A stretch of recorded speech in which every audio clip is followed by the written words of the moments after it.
Hi guys, it's Kamau. Welcome to my channel. If you have not subscribed, please do so now. This morning I'm talking about the family. So I'm entitling this video Family Reunion, Resolving Our Issues. Now we know we have many issues in the family. Not every family has family reunions, actual family reunions. And I don't even think I mean the actual coming back together, but wherever we are, because we find ourselves in different countries, the family members grow up, we go our separate ways. One person in that country, one in the other country, one still back at home. Or even if we are in the same country, we might be in different states, in different parishes, different houses, right? So we may have grown up as an extended family, as I did. My family was huge. Growing up, in the one house where I grew up, cousins, siblings, aunts, uncles, grandma, grandpa, parents, in addition to persons who my grandmother would just take on, and they would be staying at the house for X time, because she was that kind of person. She was the matriarch of the family. My grandfather was the patriarch of the family. Everybody looked up to them for guidance, for protection, for support, everything, right? So, and when they died, when my grandparents died, the family was just not as cohesive as it used to be. There was always dysfunction. I'm not saying it was a perfect family. There was always some kind of dysfunction at whatever point in time. And my grandparents were certainly not perfect parents. But they still held the family together. They were the glue. And the cohesion, the cohesiveness kind of dissipated when first my granddad passed, years later my grandma passed, and so on, right? And there are still struggles today between the family members. So I'm going to run down some points as to how I feel we can resolve some issues that families in general experience. Now, one of the main things, the main issues in families is sibling rivalry. And it's something we joke about when we're young, when the siblings are young, when they're still children. What kind of rivalry are we talking about? They might be arguing about petty stuff, right? Like who gets to use the remote, who gets charge of the remote, the TV remote, who uses this toy, who uses that cup. They argue about this. Who is sitting where in the car? Who is getting mom's lap right now? Who is getting piggyback on dad's? Who is riding that kind of thing, right? When they are young. And these are things we can pretty much laugh it off. It's a natural thing. Sibling rivalry is actually a natural thing. But as we get older, we find that it gets more technical, more bitter. Because now, as adults, the siblings can start, they're still comparing themselves with their siblings and maybe looking at, okay, so now we have careers, whose career is more lucrative or better, whatever standard you use to measure what's a better career than another. Who is more stable financially, who found a better spouse, or maybe the ones who don't find any spouse are looked down on, chastised, criticized for not finding, you don't settle down yet. Maybe they don't want to settle down, but you're measuring them from your standards. So looking at the material possessions, who have car, who have house, who is able to go on vacation, how often, who can fly out, all of these things. Brothers and sisters, cousins, whatever. they will be looking at each other and comparing. And maybe some of this is natural, right? But some will make it get to the point where there is animosity about who was able to make it better in life. And we have to find a way, guys, to just listen. We're all here on our own journeys. We all have different ambitions. Some persons, their level of what success means to you is not what it means to me or to whoever else. So don't judge somebody else by your standards. Or even if you do, keep it to yourself. Even if you are going to look and say, boy, I don't think he maximized his potential. I don't think she really achieved what she could have. You know, this little girl was X and X growing up, so smart, so whatever. I think she really could have done better. Even if you want to say that, keep it to yourself. Or if you want to provide guidance, then you do it discreetly, but don't do it in such a way that you're chastising the person for not measuring up to your standards, right? Now, I've heard siblings comparing who is taking better care of mom and dad, who gives mom and dad more money, who is able to fly out mom and dad. Yes, siblings chastise each other based on who is able to take better care of the parents, the aging parents. Who is I must be mom's favorite because I give mom such amount of money per month. I give mom this, I bought mom that. Or I'm dad's favorite. I know I'm dad's favorite because whatever. Why does it matter? You're all siblings. You all should contribute to your parents as you are able, according to your ability. Because your parents raised you all and made sacrifices for you all. It should not fall on one or two persons and then everybody else, if they feel like it, they contribute. It should be a joint effort to take care of the parents now because they took care of you, right? And if your siblings decide that they don't want to start a family, they don't want to get married, it's their decision. And if they have a family and they want to raise the kids in a particular way, it's their decision. It's not for you to say, this is how your kids should be raised, because that's how I'm raising my kids. No. And they are still cousins, and they should still be able to interact. You know, if you want to have guidelines, fine, but don't ban them from interacting with their cousins because your parents not raising them the right way. Just find a way for them to do it so that it doesn't infringe on your own standards for raising your kids. But they are still cousins, they are still family. Now, the same comparisons that are made for the siblings, they make it for the children as well. Whose children are more successful? My child became a doctor, my child became a lawyer, your child is still doing whatever. And then you turn the cousins on each other. Don't do that. So this is one of the issues, the sibling rivalry. The second issue I want to look at, in Jamaica we call it the dead left. The dead left, the legacy, you know, what is inherited in the family can cause a lot of strife, especially if it wasn't clear, if a will wasn't made and it wasn't clear who is to get what, whether there's land involved, house involved, vehicles involved, businesses, family business involved.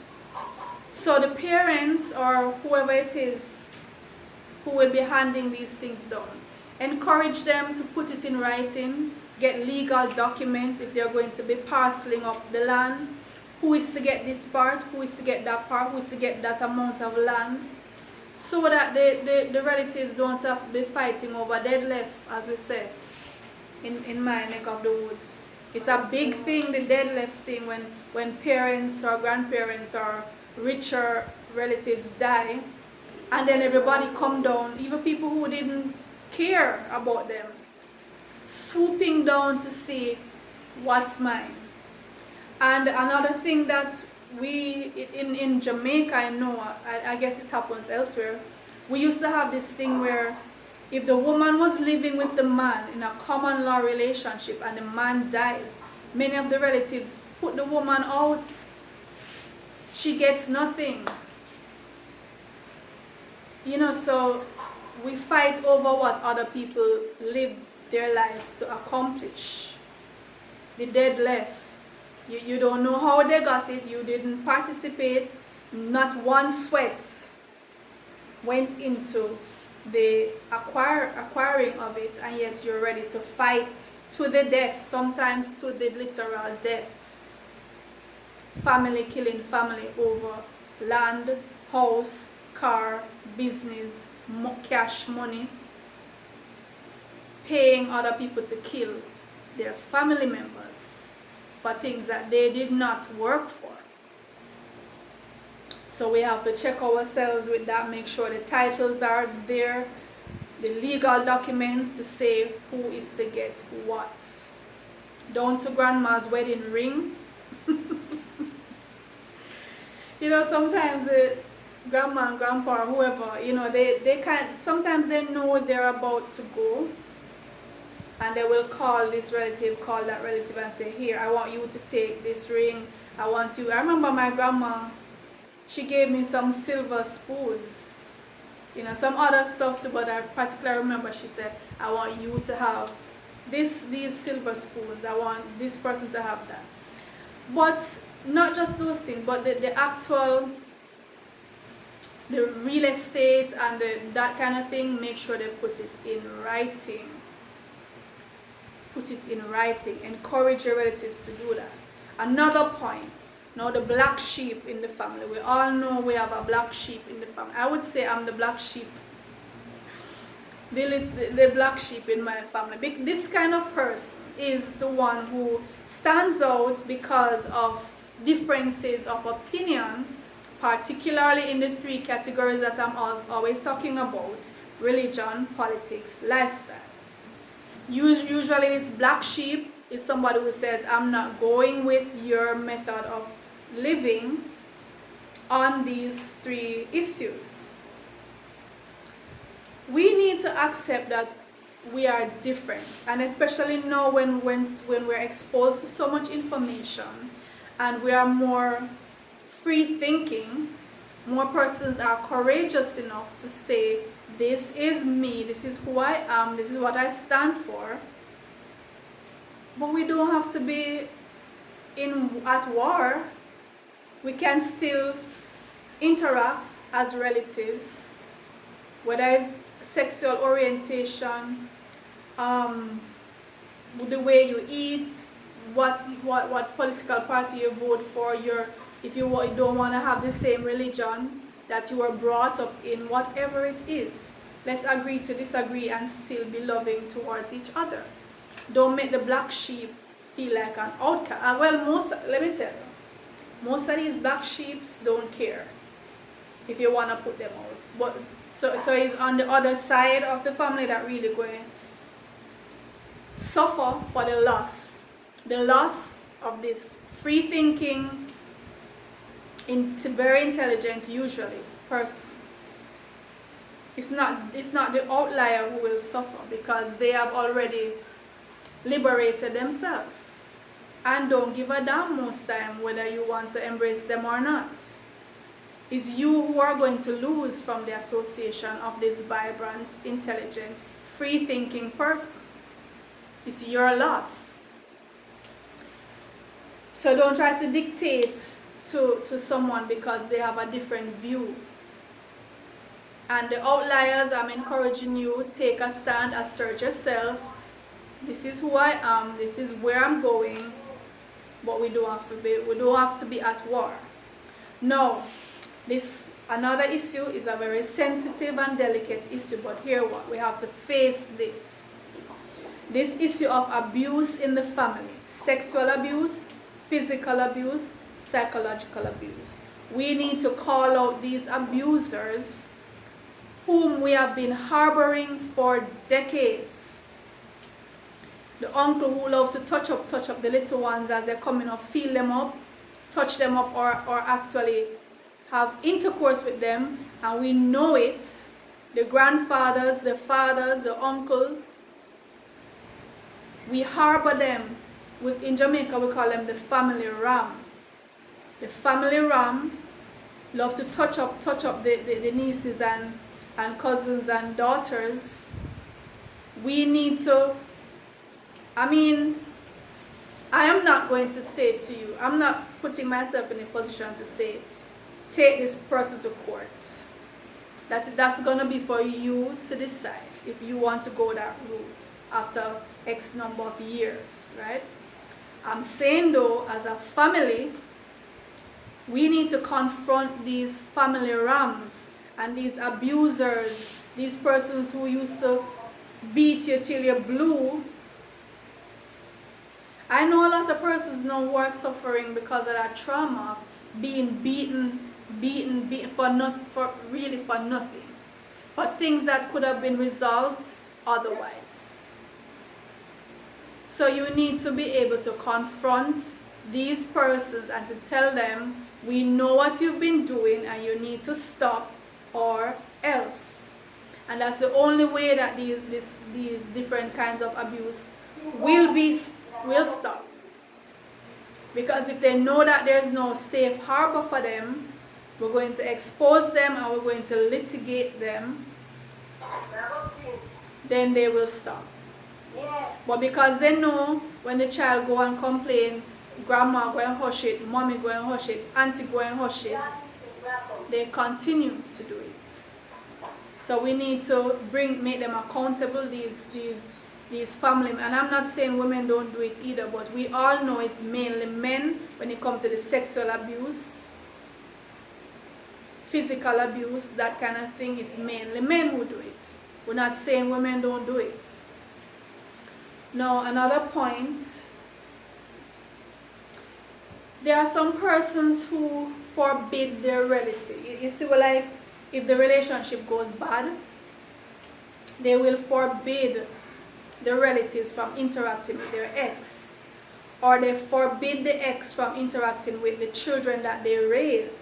It might not be the ex's child, but the ex was in the child's life for years and formed a bond with the child, and now that you're separated, it's like you're saying, don't come near my child. I don't think that is right, because the child has developed this love, this bond for your partner who was there, who you probably told to call her mommy or call him daddy. Or you're telling your relatives, we're not together anymore, don't have any interaction. Maybe the ex and the relative had a very close bond. That happens. Maybe even closer than what they had with you. And still would like to have those lines of communication open. And still would want to visit. Hi grandma, hi mommy. She probably used to call your mother mommy, or your dad, right? Or he used to. So allow adults to make their own decisions. Let your ex decide if she doesn't want or he doesn't want to communicate with your relatives. Let it be their decision, or the relative's decision, right?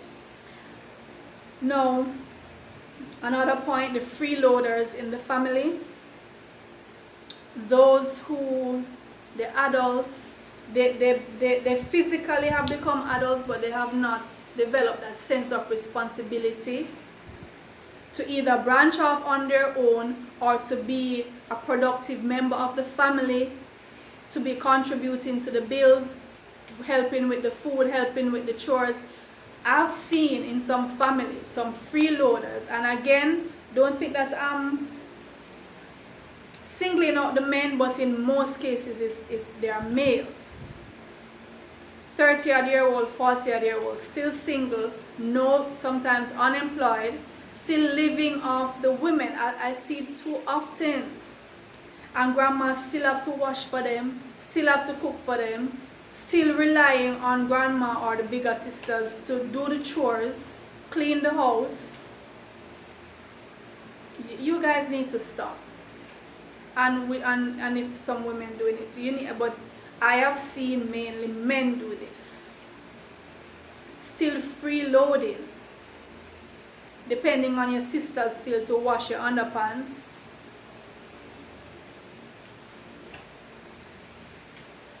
Alright. No, the family vendettas, please don't inherit them. Don't inherit my family was at war with your family and so we have to keep this up. Please. My grandma didn't talk to your great-grandpa for whatever reason way back 50 years ago, and so I don't talk to you. The children can't play and we might live side by side.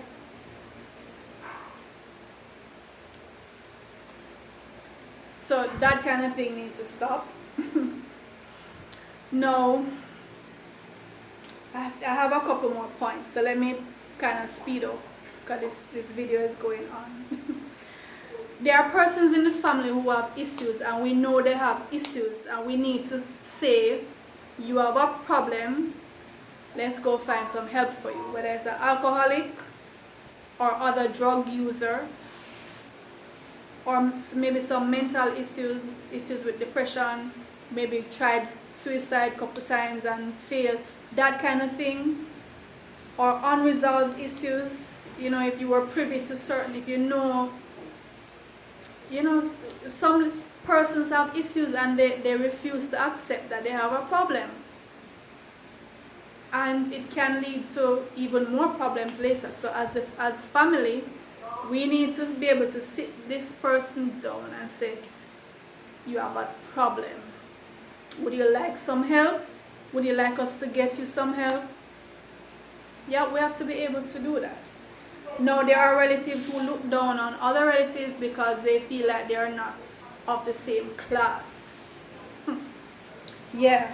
They feel they are better than certain of their relatives. So they don't get invited certain places, or if they see them in public, they don't introduce them as relatives. You know this happens because my friend is too posh for you. My associates are too posh for you. If you see me on the road, don't call to me. Or even if you come to the house, you can't come in certain, you have to stay in this space. Don't go in those rooms, don't touch this. We can't treat our family like that. Not everybody in the family will be at the same level.